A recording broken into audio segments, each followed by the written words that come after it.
Linear programming problem यानी कि LPP में ड्यूअलिटी बहुत मैटर करती है, क्योंकि कई बार हम मैक्सिमाइज़ या मिनिमाइज़ का प्रॉब्लम सॉल्व करते हैं तो अप्रोप्रिएट आंसर नहीं मिल सकता है, या कोई मेथड प्रॉपरली वर्क अगर नहीं कर रही है तो उस वक्त हम ड्यूअलिटी यूज़ करते हैं। ड्यूअलिटी का मतलब ये होता है कि जो मैक्सिमाइज़ का प्रॉब्लम होता है उसको हम कन्वर्ट कर देते हैं मिनिमाइज़ में। और इस ट्रांजिशन में हमें दो तीन चीज़ का बहुत अच्छे से ख्याल रखना पड़ता है, और वो ये कि है कि एक वेरिएबल चेंज। तो अगर मैक्सिमम में हम एक्स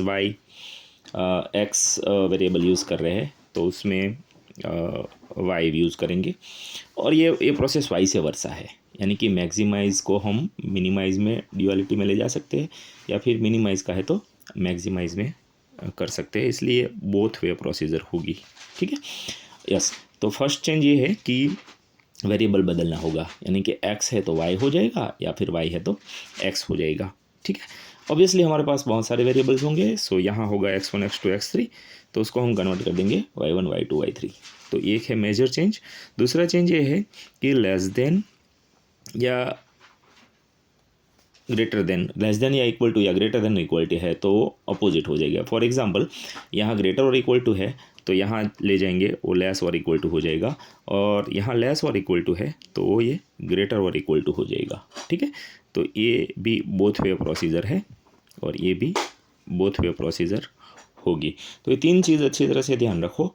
और तीसरा, ये हम ट्रांजिशन में ऐसे फॉलो करेंगे कि ये जो लीनियरिटी के फॉर्म में हम वेरिएबल्स कंसिडर करते हैं, तो मैक्सिमाइज़ टू मिनिमाइज़ में जाना है या मिनिमाइज़ टू मैक्सिमाइज़ में जाना है, तो उसको एरो वेरिएबल कोफिशिएंट कवर करने के लिए एरो हम वर्टिकल फॉर्म में कवर करेंगे। अब इसका मीनिंग हम जब प्रॉब्लम सॉल्व करेंगे तब आपको समझ में आएगा, बट फिलहाल ये तीन चीज़ मैटर करती है, ये ध्यान रखो।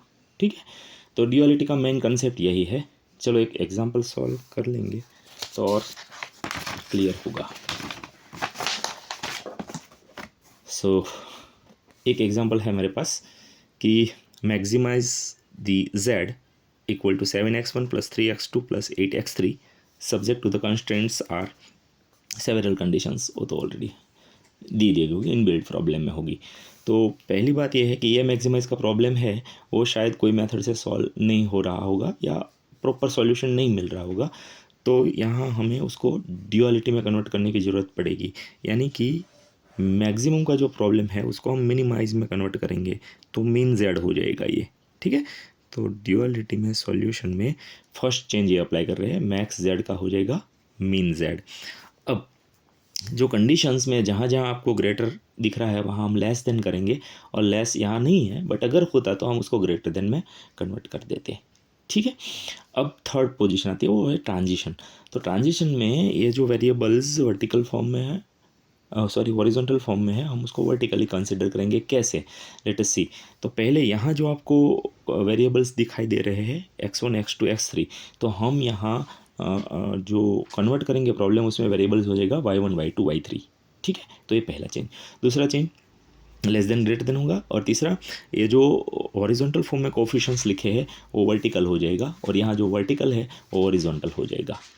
इट मीन्स दैट यहाँ राइट हैंड साइड जो आपको दिखाई दे रहा है ना 3 4 1 एंड 7, वो जो वर्टिकल फॉर्म में है वो अभी यहाँ हॉरिजॉन्टल हो जाएगा। कैसे, चलो मैं लिख रहा हूँ, ध्यान से देखना। तो ये जो 3 यहाँ है वो मैं 3 यहाँ लिख रहा हूँ, और वेरिएबल जो x1 था उसके जगह अब हो जाएगा हमारा y1। फिर यहाँ जो 4 है वो यहाँ साइड में आ जाएगा, सो +4 साइन के साथ, प्लस है तो प्लस, माइनस है तो माइनस। दूसरा वेरिएबल कौन होगा, y2। फिर 1 है तो +y3। फिर यहाँ 7 है तो यहाँ +7y4।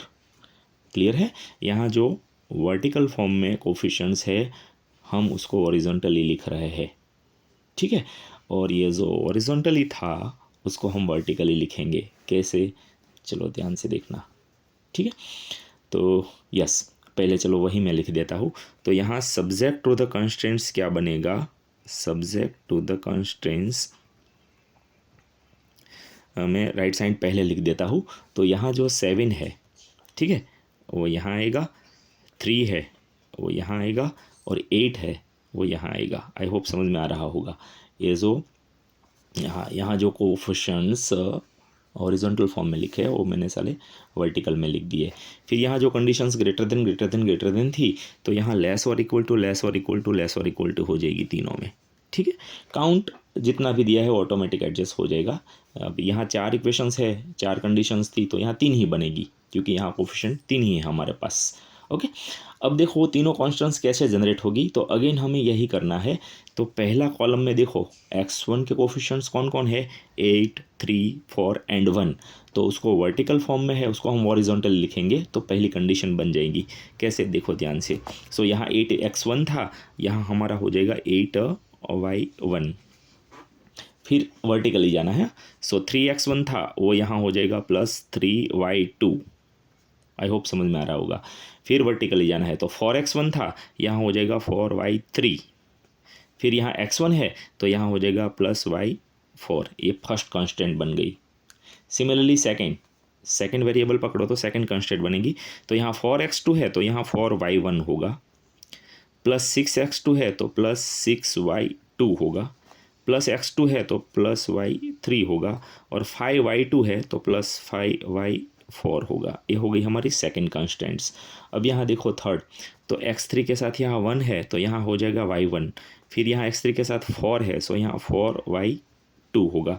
फिर 5x3 है, तो यहाँ 5y3 होगा, एंड यहाँ 2x3 है, तो यहाँ 2y4 होगा, ठीक है।